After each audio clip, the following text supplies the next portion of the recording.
Alô você, sebraquianos e sebraquianas, aqui quem fala é o professor Rafael Varela da turma de hardware, trazendo mais um conteúdo online para vocês, tranquilo?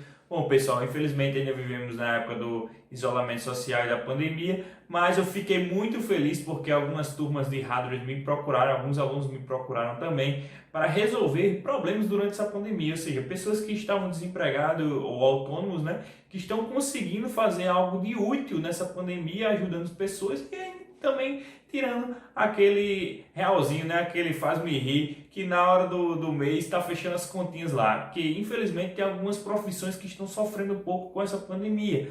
Mas graças a Deus, algumas profissões como a de TI estão sobrevivendo aí com os tal dos home office e conserto de computadores. Fico muito feliz, continue assim pessoal. Quem precisar de ajuda pode me procurar a qualquer horário, a qualquer momento, que eu estou aí, se possível, ajudando vocês. E qualquer dúvida, vocês podem procurar outros alunos também, como tem algumas turmas de hardware, que tem outros alunos que já sabem, que já trabalham na área há algum tempo, tira dúvida também, é importante vocês fazerem essa troca de conhecimento. Então é isso aí, tranquilo, mantenha essa pegada que eu estou gostando de ver. Valeu pessoal, partiu a apresentação online de hoje. Pessoal, a gente falou tantas coisas, em tantos conteúdos online, em tantas coisas, que chegou um momento da gente dar uma pausa e fazer uma espécie de revisão, certo? Que é muito importante fazermos essa revisão, porque a gente vai esquecendo alguns conceitos, vai esquecendo algumas coisas, então vamos parar aqui e fazer essa revisão, que é muito importante, tranquilo?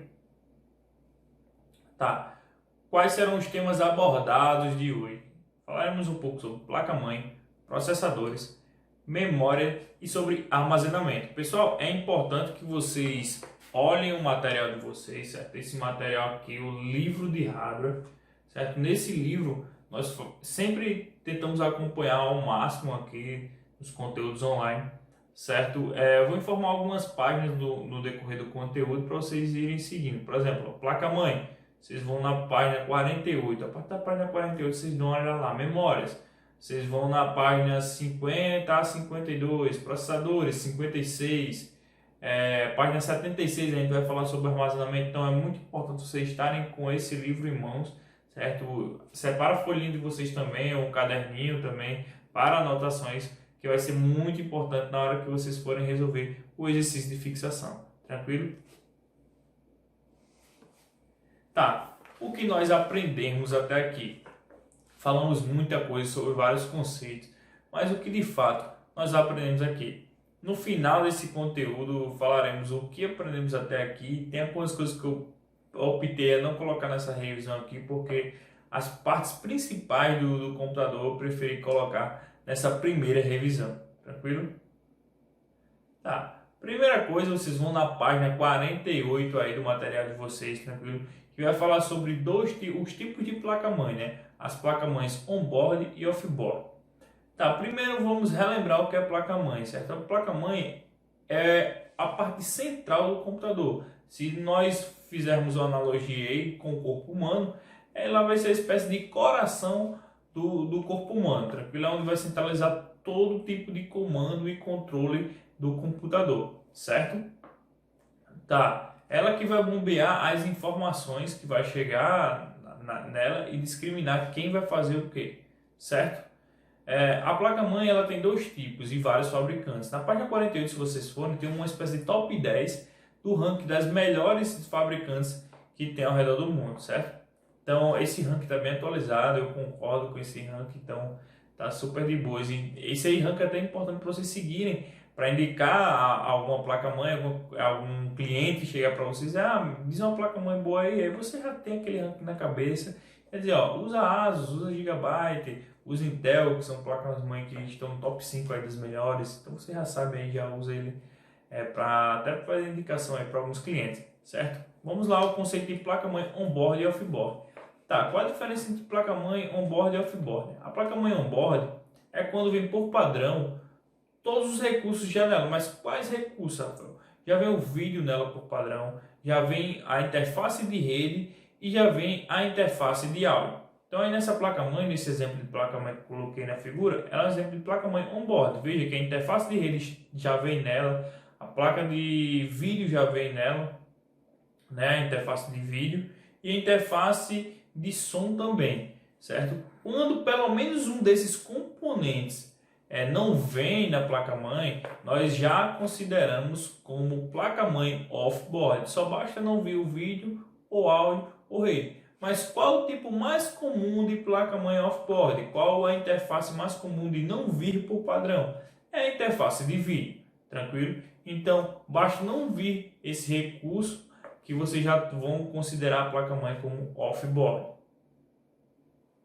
Tá, processadores. Vocês podem ir aí na página 56 que está falando sobre processadores, certo? Então, abram aí o livro, o material na página 56, certo? O tópico 2.17 que vai falar sobre processadores. Vai falar sobre os fabricantes, as partes do processador, né? Falar da arquitetura, da ULA e tudo. O processador, que se fazemos a analogia mais uma vez com o corpo humano, a placa-mãe é o coração, certo? E o processador é o nosso cérebro, que vai ser a parte inteligente da coisa, que vai processar os comandos, né? As partes matemáticas e lógicas do computador e as operações. Então, se você mexe o mouse, essa operação vai ser feita onde? No processador. Se dá um clique, um enter no teclado, essa operação vai ser processada pelo processador. Operações matemáticas, literalmente, que você fizer contas no seu computador, digitação, tudo isso vai ser processado no computador. Essa instrução vai chegar até o processador, ele vai processar e vai reenviar para você o resultado disso, certo? Quais são os tipos de processadores? É importante, pessoal, vocês saberem disso, além do que é o processador em si, mas os tipos de processador, porque eu estou separando esses tópicos aqui para vocês, porque é o que cai na vida real e é o que aparece na vida real aí para vocês, tranquilo? Então, quais são os tipos de processadores? Existe o Core, né, que é o Single Core, existe o Dual Core, o Core 2 Duo e o Quad Core. E um outro conceito que é importante vocês saberem, o conceito de socket, certo? Socket nada mais é que a interconexão, o encaixe do processador com a placa-mãe. Isso varia de processador para processador de acordo com a evolução do processador, que eu chamei já em outros conteúdos e outras explicações para vocês de capacidade de integração, tranquilo? Rafael, mas existem 4 tipos de processadores aí. Hoje existe bem mais, com certeza. Mas no material vocês têm esses 4 tipos. Eu acho que não tem o Core 2 Duo, mas eu coloquei aí e vou explicar o que é cada tipo. O Core é aquele single core, foi um dos primeiros arquiteturas de processadores que existiu, então ele vinha um único núcleo e processava tudo ali. O Dual Core convencional era um single core, mas com dois cores virtualizados, que a gente chama, certo? Aí veio o Core 2 Duo, que foi a marca que a Intel pegou dos Dual Core, de fato foi o primeiro processador Dual Core do mercado, que foi a antecessor à linha dos Intel Core i3, i5, i7, né? Então ele foi o primeiro Dual Core em si com dois núcleos físicos mesmo, sem ser virtualizados, certo? Ele usava o socket LGA 775. Esse socket já não existe mais em algumas placas mais modernas. Se você quiser utilizar esse tipo de processador, você tem que rodar um pouquinho aí nas sucatas de Natal ou da sua região, que é muito difícil. É um processador muito bom, mas infelizmente já está obsoleto. O Quad Core, os mais comuns, né, são 4 núcleos no processador para processar e fazer várias operações. Porém, esses 4 cores geralmente eles são virtualizados. Hoje já tem processadores octa-core, celulares com octa-core, quad-core, vários cores, né? Hoje tudo em dia é core, mas basicamente esses cores são virtualizados, certo? Então, o processador em si, como o Dual Core, o Core 2 Duo, na verdade, foi o primeiro, né, o pioneiro a fornecer literalmente 2 cores com já físico nele, certo? Importante você saber do conceito. Só relembrando, socket, pessoal, nada mais é que o encaixe, certo, do processador. Se mudar para a memória vai ser socket, mais na frente vocês vão ver e relembrar qual é o conceito do encaixe da memória. Tá. Na memória, o que a gente chama de socket para o processador, chamaremos de slot na memória, certo? O conceito muda, mas é a questão do encaixe mesmo. Se vocês forem aí na página da 50 a 52, certo? Se a gente abrir o material aí, vocês vão ver, na verdade na página 49 já tem falando sobre memória, os tipos de memória. Mas se vocês forem na página já na 51, vocês vão ver os tipos de memória que eu coloquei aí, DDR, DDR2, DDR3 e até DDR4, que não está no material mais, é a memória que está vigente no mercado hoje, certo? E ele vai falar uma espécie, um nome bem específico, que é esse espacinho aí que está delimitado, né, que vai diferenciar uma memória da outra, além da questão da velocidade. Ele fala de chanfro. Chanfro é a espécie de corda que tem, que vai fazer o encaixe no slot. O slot é o espaçamento que vocês vão encaixar na memória. E esse chanfro aí vai delimitar que não aconteça nenhum erro forçado, né? Porque se esse chanfro não existisse, vocês poderiam encaixar uma memória DDR2 por imperícia, até mesmo imprudência, certo? E até mesmo sem querer.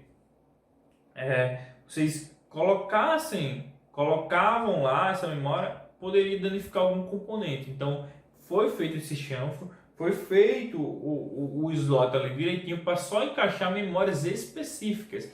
Placas mães que tem slot DDR3 só vai encaixar a memória DDR3. Até eu brinquei falando com vocês que a memória fica assim, ó. Pense, a gente tenta forçar, tenta encaixar, mas não encaixa. Já aconteceu do problema de eu discriminar uma memória só pensando na velocidade, mas esquecendo o tipo dela. O processador, o slot de memória era DDR2 e eu discriminei uma memória DDR e não encaixava. Tive que ir até a vendedor da loja de informática, né, e trocar a memória, porque de fato não encaixa e não vai encaixar, porque não foi feito para ter esse encaixe, tranquilo? Tá, se vocês forem aí no material, vocês vão ver a diferença das memórias, certo? DDR, DDR2 e DDR3. Além do chanfro do encaixe para o slot, certo? Eles vão ter a diferença no número de pinos. A DDR vai ter 184 pinos, a DDR2 e a DDR3 240 pinos. Agora é importante também vocês vejam a página 52, pessoal, que tem o tipo da memória, certo? DDR tem as versões, por exemplo, a mais comum que a gente viu da DDR foi a DDR400. E você viu a frequência aí. A menor da DDR, da DDR foi a mínima. A melhor da DDR foi a mínima da DDR2. E veja até que frequência chegou a DDR2. Então a capacidade a partir da evolução da memória aumentou bastante e drasticamente, certo? Assim foi com a DDR3 e agora com a DDR4. A velocidade da frequência dela aumenta bastante e isso faz diferença no desempenho do computador. E mais uma vez, pessoal, lembrando, a diferença de socket que é o encaixe do processador e slot é o encaixe da memória RAM. Tranquilo? Tá entendendo até aqui? Deu para entender placa-mãe, processador e memória? Bom, pessoal, agora vamos de armazenamento, certo? O que é armazenamento? Armazenamento é a parte, o conceito do computador que nós usamos para colocar coisa nele. Então, assim, se eu quero armazenar ou colocar ou arquivar algum documento, alguma foto, algum vídeo no meu computador, ele vai para algum dispositivo de armazenamento, certo? Tem aqueles armazenamentos fixos e os móveis, os removíveis, né, que a gente chama de HD externo, pendrives, mídias de CD, DVD, certo? E tem aqueles fixos, né, que a gente os dois mais comuns, né, que a gente pode usar para essa tecnologia de usuário são os HDs e os SSD, estão conhecidos mais atuais, né, os SSDs. Tá, a gente vai falar um pouco sobre a diferença de cada um deles. certo? Aí tem a figura falando das peças, mas as peças, né, as partes na verdade, de cada um, tem falando sobre mais detalhado na página 76 do material de vocês. Então vamos lá até a página 76 do material de vocês, para vocês verem aí. Na página 76 tem dizendo quais são as partes do HD, certo? Do HD tem especificando algumas coisas que eu vou detalhar aqui para vocês. Por exemplo, tem o disco, tem o cabeçote de leitura escrita, tem o cabo flat, tem um jumper de configuração. Esse jumper de configuração era usado para os cabos IDE, certo? É muito usado mesmo, porque nesse jumper de configuração ele definia a forma do trabalho do disco rígido, se ia ser master ou slave. Isso hoje, com o advento do SATA, não existe mais quem vai ser master e quem vai ser slave. O sistema operacional vai ser instalado em qualquer um HD e o sistema operacional, se ele não for reconhecido, ele já vai saber quem é master e slave, a placa-mãe, na sequência do boot que vocês escolherem. Então assim, lembra que eu falei no conteúdo online, sequência de boot, que a gente escolhia o pendrive para começar a formatação? Não falei de formatação, mas falei de sequência de boot. Então nessa sequência, com o SATA, ele já estaria ali, o HD, certo? E você escolheria qual iria para o sistema operacional. Agora, com slave e master, com o conceito de master e slave, funcionaria dessa forma também, mas o slave não poderia instalar o sistema operacional dele, só no master. Então essa é a sutil diferença. Além de mudou muita coisa no cabo, né, IDE, mudou principalmente a quantidade de volume de cabo e de vias de cabo também. A conexão elétrica, tem também a partição, trilhas. As três principais coisas que vocês devem aprender é que o cabeçote de leitura escrita, que é uma parte mecânica, né? A partição, trilhas e setores, certo? Então, atente a esses conceitos aí, né? Trilhas são divisões cilíndricas, né? Literalmente, criadas em todo o disco, estabelecendo uma divisão no espaço útil. E os setores são subdivisões criadas nas trilhas, ou seja, as subdivisões das trilhas são chamadas de setores. E são nesses setores que são armazenadas as coisas. Tipo, você tem um arquivo, armazenado onde? Que parte do HD? No setor. Ah, mas o setor pode armazenar em sequência? Depende. Se o HD estiver fragmentado, assim, tem aquela até opção do Windows, né? Desfragmentar, né? Se ele tiver fragmentado, o HD vai ser escolhido qualquer coisa. Se o HD estiver muito cheio, ele vai armazenar um arquivo onde estiver livre, aí outro setor está livre em outro lugar e vai armazenando um no norte, outro no sul, e assim vai, entendeu? De forma bem aleatória se o HD estiver cheio, por exemplo. Mas a grande diferença aqui que a gente tem que notar é que o SSD é um dispositivo de armazenamento que mudou muita coisa, revolucionou mesmo.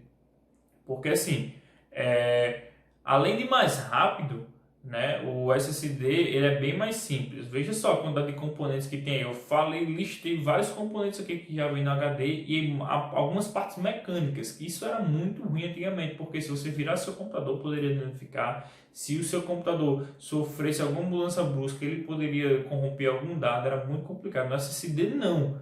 Ele, além de ser mais simples, só tem a região de cache, controle, né?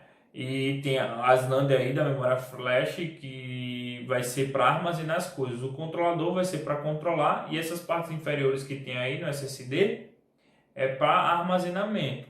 Então, se você precisar fazer algum dado, quem vai controlar onde ele vai ser colocado ou não, alocado é o controller, certo? O cache vai deixar os dados mais quentes ali, né? Os dados mais usados e mais recentes ali, para você ter mais velocidade e melhora muito o desempenho do seu computador. Então dá aquela sensação de velocidade mesmo.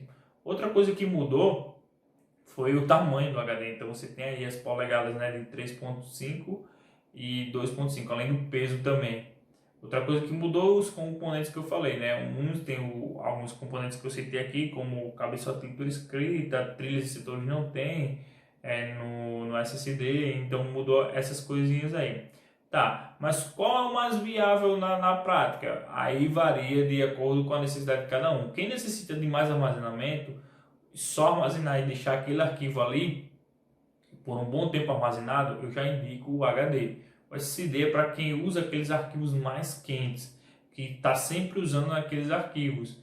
Então, porque ainda é uma tecnologia muito cara. Então, quem for usar esse tipo de armazenamento tem que estar preparado para desembolsar algumas coisas. E assim, quando você vai escolher uma tecnologia mais viável que a outra ou não, você tem que ver a questão do custo-benefício. Se o custo-benefício de uma for maior que o da outra, então você tem que escolher a que tiver o melhor custo-benefício. Tranquilo?